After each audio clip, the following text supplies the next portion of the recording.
Welcome to today's what we are calling an unwebinar. This is designed to be a casual, very interactive event. So welcome to the Work Performance Field, a living history for an innovative future.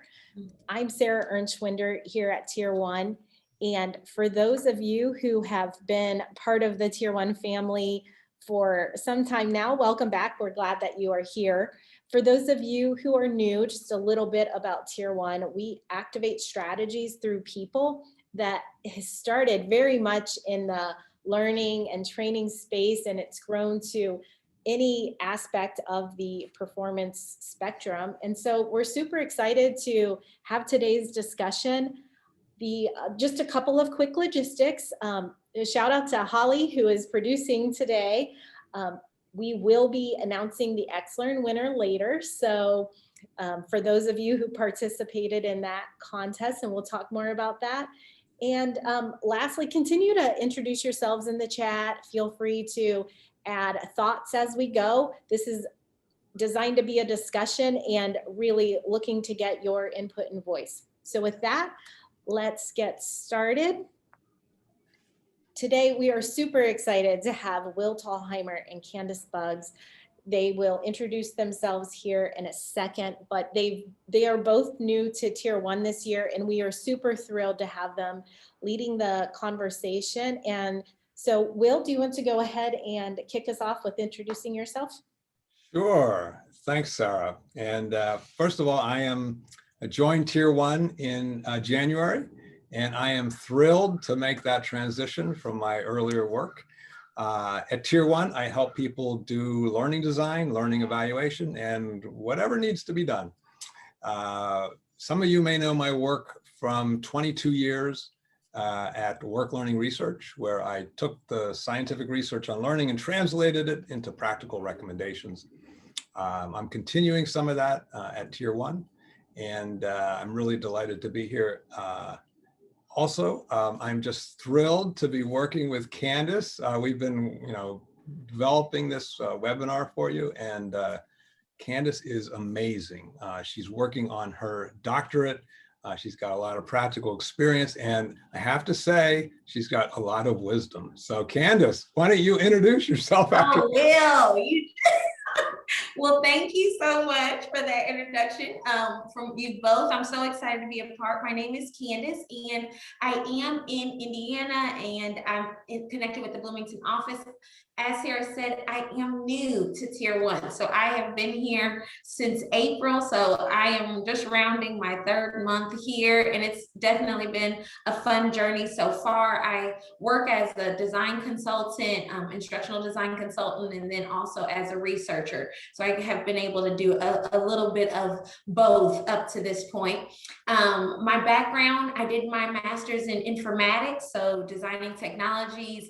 I wanted to go into how do you sort of personalize design and personalized learning. And so I went into my PhD in IST, and so instructional systems technology. And I've just had a lot of fun developing trainings, evaluations, understanding learning and the learner. And so my minors are in learning sciences and inquiry, just because I really want to understand who we are connecting with and who we're designing for. So that's a little bit about me, and I'm so excited to be a part of this discussion. So we're going to probably jump in. Will, are you ready for this? I am ready. Should we get going?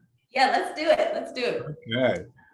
All right. We're going to start out with a little reflection. And by the way, Sarah led us off really nicely in the beginning, saying this is sort of an unwebinar.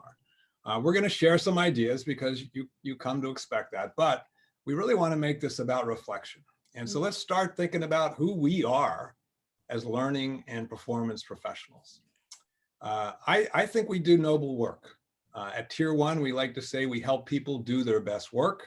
That's in our mission statement. We believe that by doing that and thinking about how much time people actually spend in their work life, that we are making the world a little bit better place.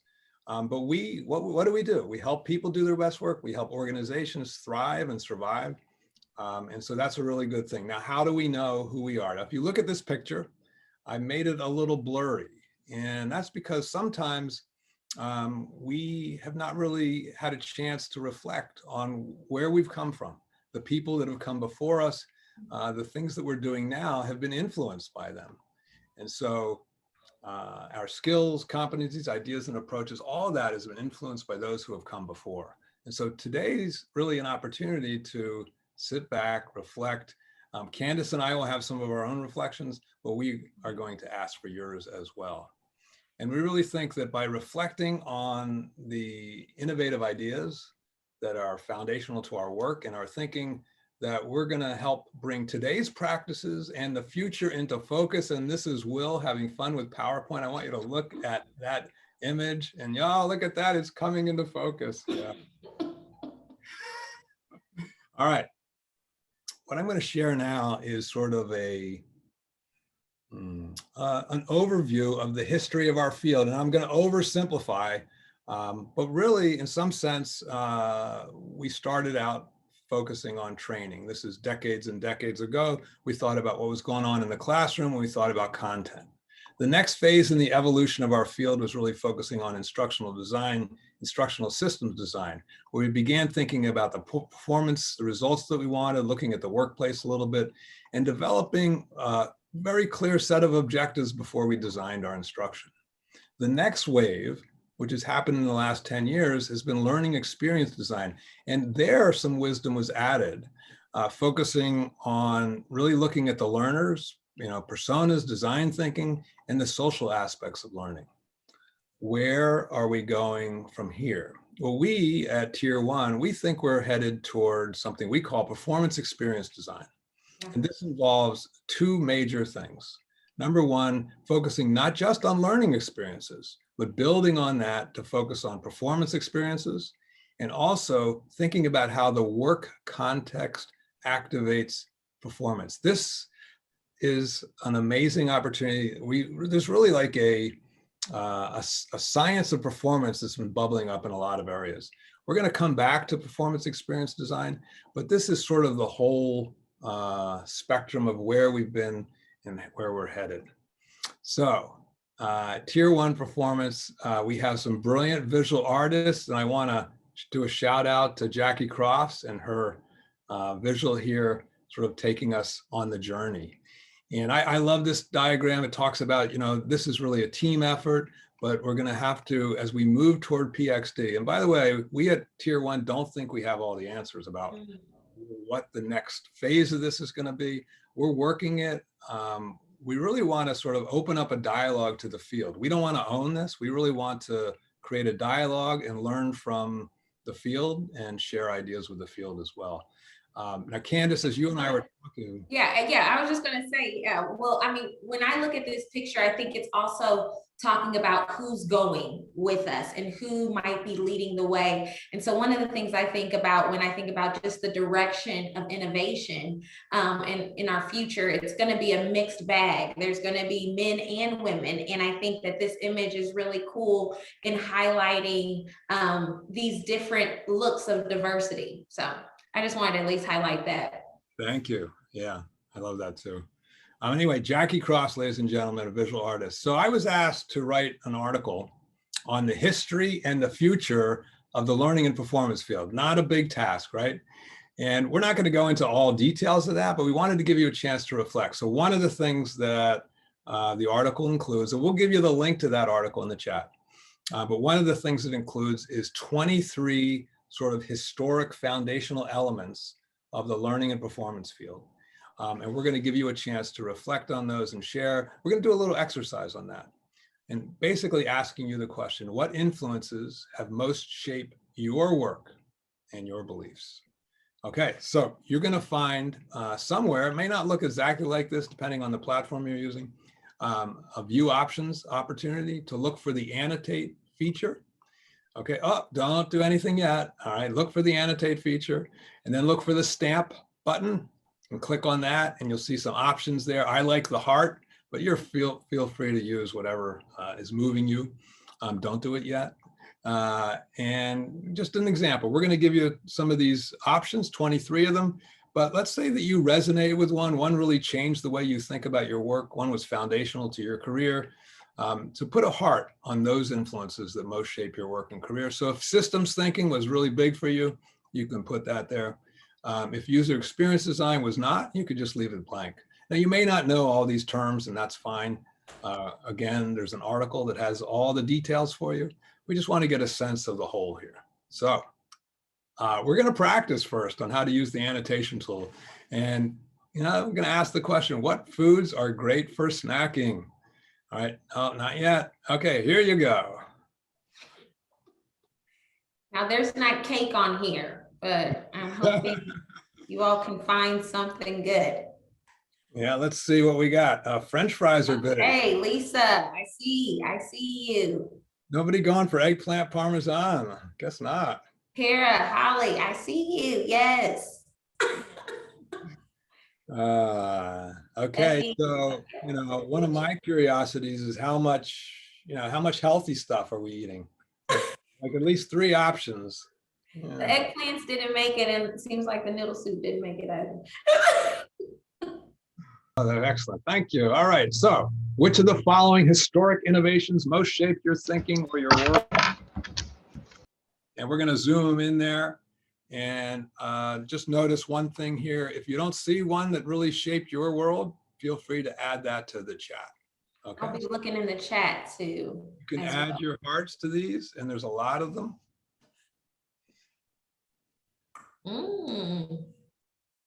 Guidance from coworker. Okay, I love it.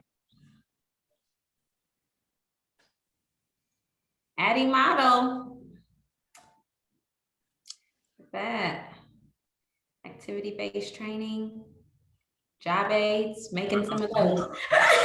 Some of these are surprising me a little bit.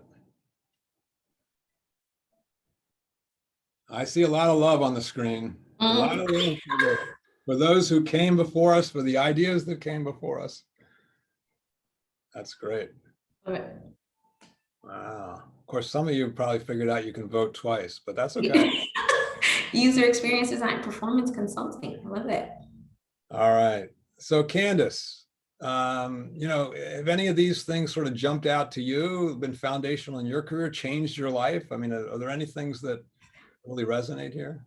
Yeah, when I was reading the article, I think there were 3 that were big influencers for me. I think when I started my informatics background and things of that nature, design thinking was a big one for me. So really taking steps in understanding how do we design, the design process and different things of that nature. And then when I went into instruction, I'd say adding model was really informative for me. And I saw the wins of it as well as the challenges of it. So the linearity of it, the, order and structure, I the simplicity of a model, but then at the same time, I saw that wasn't probably the everyday experience. So adding model was a big one. And then I think where I'm going, similar to what a lot of people are saying with guidance from coworkers, I'd say apprenticeship is a big one for where I feel like we can go with innovation and innovative improvements. So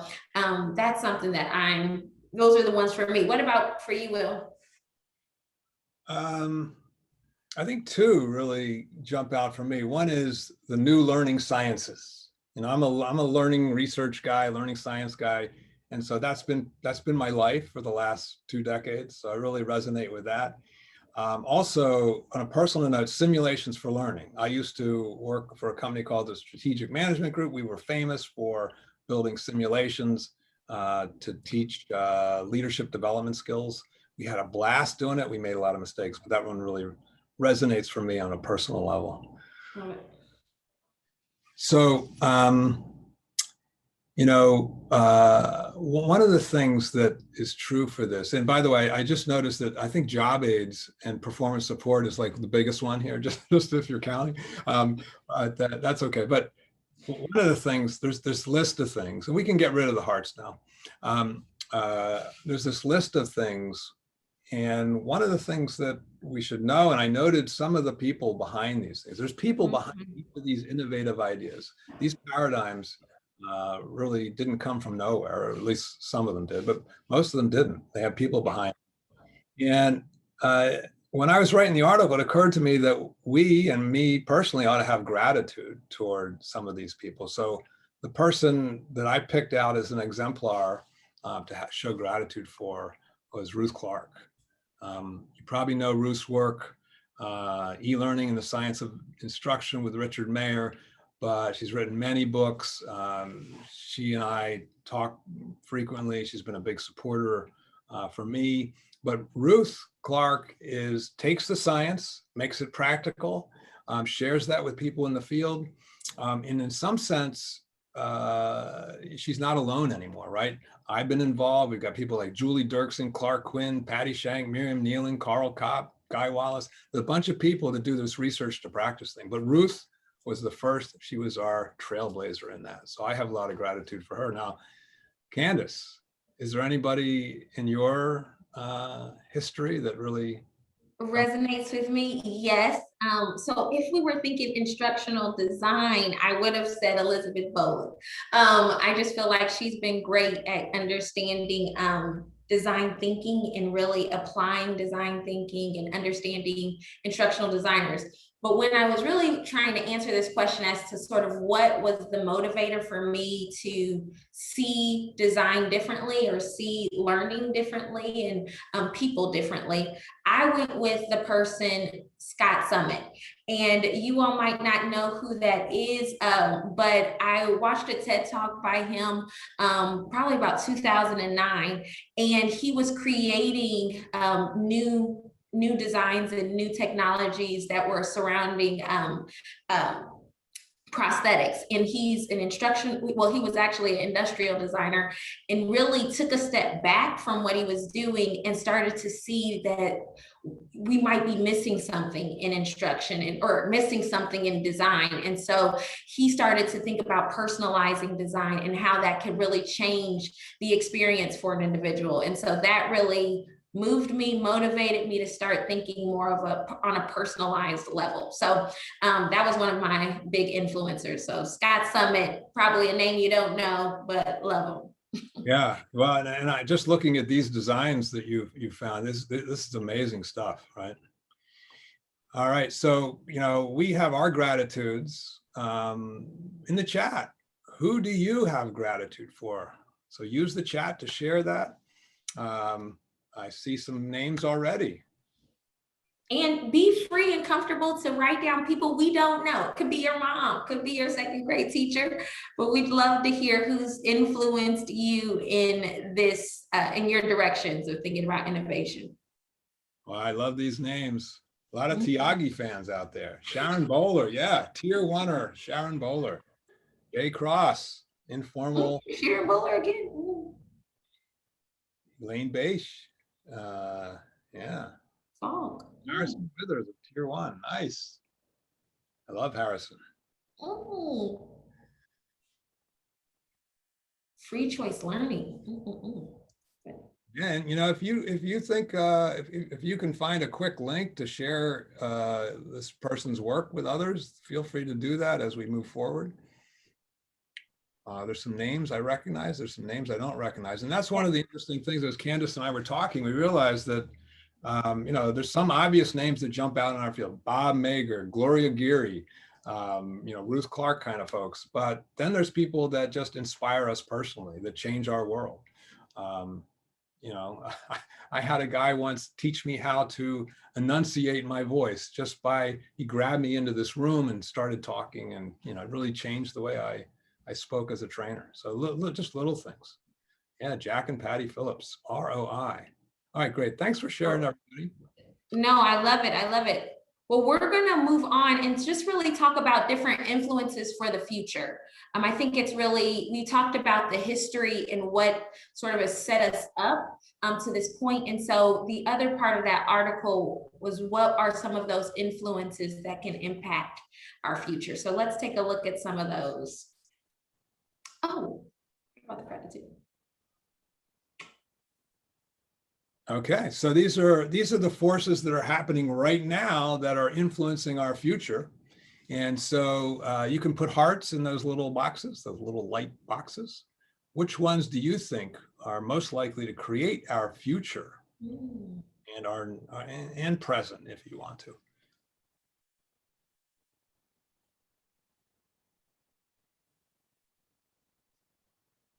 Oh, I see supporting remembering is taking the lead. That's one of my favorites. This is like the Olympic swimming races, kind of see who's going to hit the wall first. Jan, I love your pointer, just so you know. Yeah, Jan says, hey, I'm going to take personal responsibility for self-guiding my own learning and others. Improving learning evaluation. Love it. Love this. Yeah, I'm a big learning evaluation guy. I love it. Keep those coming, everybody. Innovative perseverance. Love this. I wish I saw who was doing the check marks. Yes. Yeah, you got to be quick watching the check marks. And by the way, I see a lot of names that I know. Hello to everybody.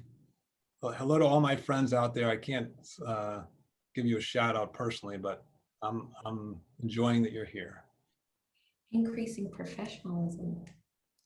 I love it. Social responsibility. Well, Yeah.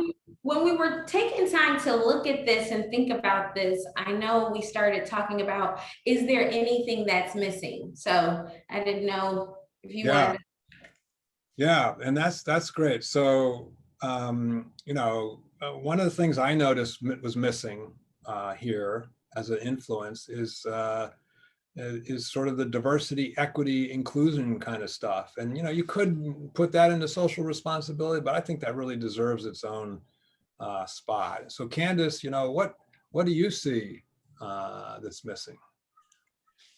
I guess when I was looking at this and thinking about it, a few things that stood out to me was I wasn't seeing any things on here that were talking towards identity as being an influencer for learning and performance, and roles. I think also culture and just cultural context might be something else that's missing. And then I think the other thing that I thought could be added here would be power dynamics. So understanding power, roles of power, you know, just the idea of advancing capitalism and things of that nature, like those things could be true influences, I think, towards learning and performance. Yeah, absolutely. And, you know, the article that I wrote is sort of a living document, and, you know, maybe we'll make additions to that, but we really want to use that as a way to help you join the conversation with us. So right now, put into the chat anything you might see that's missing. Yes, Lisa mentioned empathy here. So you know, anything you see is missing from this, would be great to do that. But also join us. We'll give you a link to the article, and at the bottom of the article, and the article's pretty long, this is a big one, but the article's pretty long, but at the end, there's an opportunity to engage in a chat, and we've used the LinkedIn function. So you'll have to sign into LinkedIn, but we'll get a great discussion going there. Really want to see this as a way to start a conversation about the influences that happened before and the influences that are sort of going to be controlling or enabling the future for us as well. So thank you. Oh, thanks, Sarah, for sharing that. And feel free to keep adding those things. We're going to give you a chance now to jump into a breakout. One of the things we believe at Tier 1 is that it's not just about content and ideas, it's also about relationships. And so this is a great opportunity for you to learn from others, develop different perspectives, share things yourself. Sometimes when we have to say things out loud, it really solidifies our thoughts as well. So we're going to use breakouts. We can get rid of those hearts. We love hearts, lots of love, but thank you. We're just going to have a short breakout. I think we're going to set it for, I think we can do 5 minutes, right? 5 minutes. And I can't believe our timing is accurate. I'm always bad on time. Awesome. So great. So we're going to put you in breakouts of about 4 people in a room, I think, something like that, 3, 4, 5. It'll be random, and have a chance to share, you know, what do you think are today's innovative ideas, technologies, practices, people. What are the forces of change? And what do you see might be missing from what you saw that we presented? It looks like we have folks joining back. Great. All right, welcome back, welcome back. If you all don't mind just taking a moment and dropping in the chat what some of the things you all talked about, we'd love to hear from you. I'll Okay. throw one. We talked about a couple of things. Number one, we talked about debunking myths, what works and what doesn't, primarily what doesn't. And then we also talked about the Microsoft HoloLens, which I talked about. That was, I think, is going to be a great device for learning in the future. So that's kind of what we hit upon in our 5 minutes. Great, thank you. I love debunking. Yeah, I sort of put that in with the learning science stuff, but it's an important thing. It's what the medical profession has the Hippocratic Oath: first, do no harm. And we need to think that way as well. What are the things that are sort of mythologies out there that we're following? And feel free to add your thoughts into the chat as we move forward. Any other, anybody else have something burning they really want to share that we're, missing or something? You can take yourself off mute. I love this idea of the role of tools. I think we don't give that enough credit sometimes. So yeah, love that. I'm the one who put that comment in, and it came up because Jesse in our group was doing healthcare in the last year and talked about how he's doing tools because development takes too much time. And I shared, I'm doing a lot of that as well, and just getting my organization to understand, let's get the performance support out there. And that may be more effective in moving the needle than webinars that they think are training. That's right. Love it. The curse of the webinar, helpful in some ways and not so helpful in others. All right, so I'm going to take us into, I promised to talk to you a little bit more about performance experience design. This is just a very brief introduction. And as I said before, you can see we at Tier 1 have thought about this. We have some nice graphics for it. We teach a workshop in our Performance Institute on performance experience design. It's really kind of a complex thing, but I thought I'd give you a little introduction to it. So the simple way to think about this is there's sort of lenses of performance that we can look through in our work. One of those is helping people prepare for the work. Another is helping them, supporting and guiding them in the work.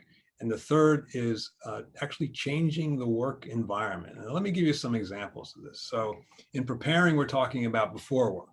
And the prototypical example, the thing that we rely on a lot is training, right? We prepare people before the work by giving them training so they go into the work and do a better job. Then there's in the work. And so some examples here, job aids, right? Performance support, we can support people, but also guidance. We can facilitate meetings like, strategy development, et cetera.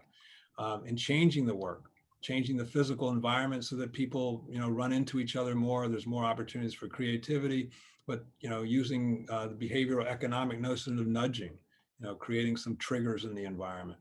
Lots of things we can do there. So this is the simple version.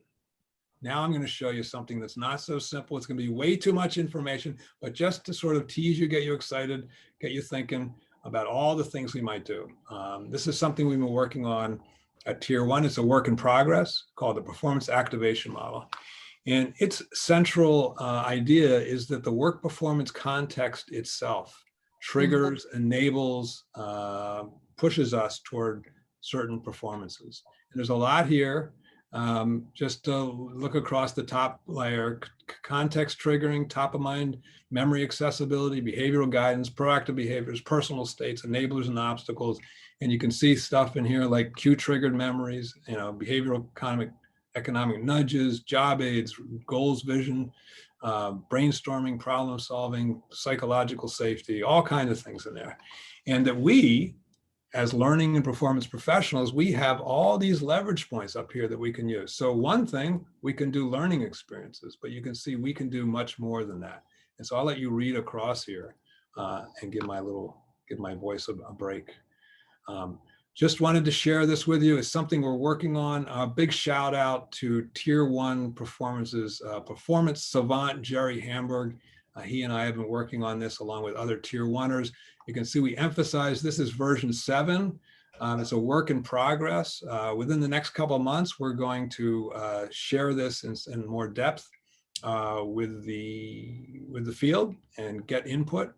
We want to have sort of continuous cycles of improvement before it's a stable model. Again, we don't want to own this. We want to sort of share it with the field and let people use it.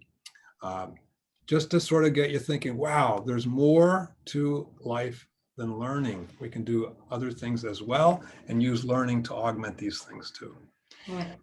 So with that, just to iterate what I said before, performance experience design is something we're working with at Tier 1. For us, it's we're sort of having a love affair with it, but we know that we don't have all the answers. We're working to improve what we're doing. We're trying new things, we're experimenting, and we'd like to start a conversation with you. In the article, you can go there, you can add your thoughts, but also come join us in the Performance Institute, look for opportunities to collaborate with us on LinkedIn, on our website, etc. And now I'm going to turn it over to Sarah, who's going to tell you about our contest winner and an opportunity to continue, because we have an opportunity to win some more tickets to the XLearn conference in November. So Sarah. Yes, thank you, Will and Candace. Round of applause for facilitating the discussion. As some of you already know, we are running a contest for XLearn. If you're not familiar with XLearn, this will be the 4th year that it's been hosted, and it really is focused on a lot of the topics related to learning and development. And so we encourage you, if you're able to join this November. It will be virtual again this year. Hopefully, fingers crossed that 2022 will be back in person. Just for those of you who, one other thing before we talk more about this and announce our winner, we will have some time for questions here after this. So if you have questions, start thinking about those, and Candace and Will be. And we're going to do something wild as well. Sorry to interrupt, Sarah, but I really get excited about this. After the formal session here, we're just going to hang out. And so if you want to have additional questions, additional discussions, you want to make a bold point, feel free to hang out with us as well. Okay, I was a little concerned there when you said we're going to do something wild here, but yes, definitely hang out for conversation. And so with that, let's talk about who our first winner was for the free tickets for XLearn online. And I've dropped the link here. You can share a video for who you're grateful for in the learning and performance field. And we had some great submissions, and the winner is Patrick Bull. And I'm super excited, Patrick, that you're here on the call today. So congratulations. You and a colleague or friends will be receiving promo codes to join this year. And Patrick nominated Elaine Beich, a longtime L&D speaker, author, and thought leader. And actually, Patrick, if you're still here, if you want to come off of mute, we can just have you talk for a moment about what you're grateful for. Surprise, Patrick. Hey, thank you. I appreciate it. Can you hear me okay?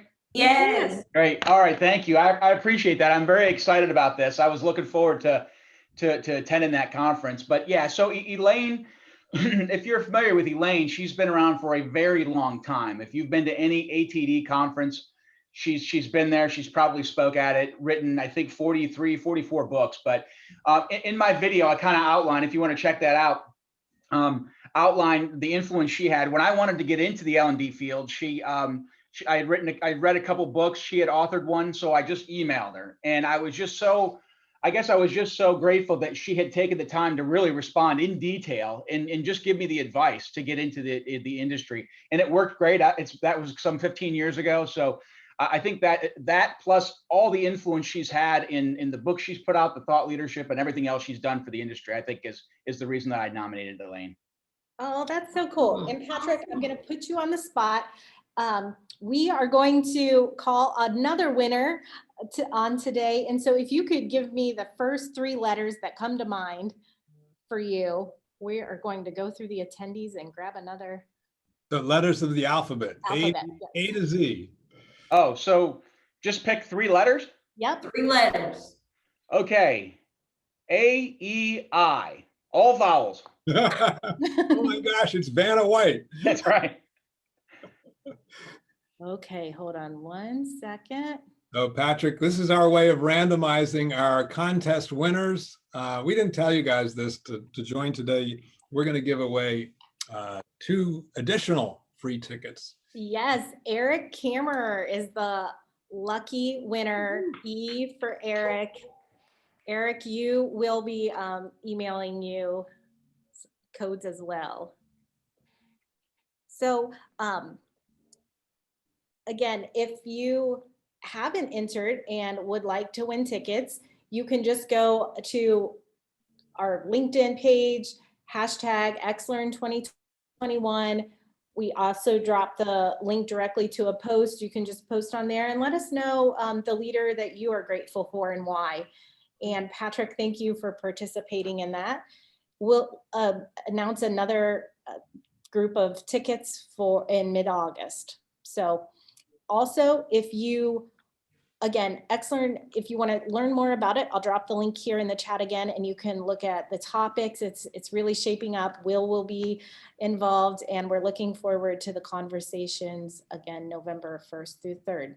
Thank you all again for attending. Here at Tier 1, we love having conversations. We're so glad to have your voice as part of this. If you have any questions at any point in time, reach out to us. You can find us at hello@tier1performance.com or reach out to Will or Candace. We love having these conversations. We will be sharing the recording of today's session. So if you missed anything, you'll get that as well.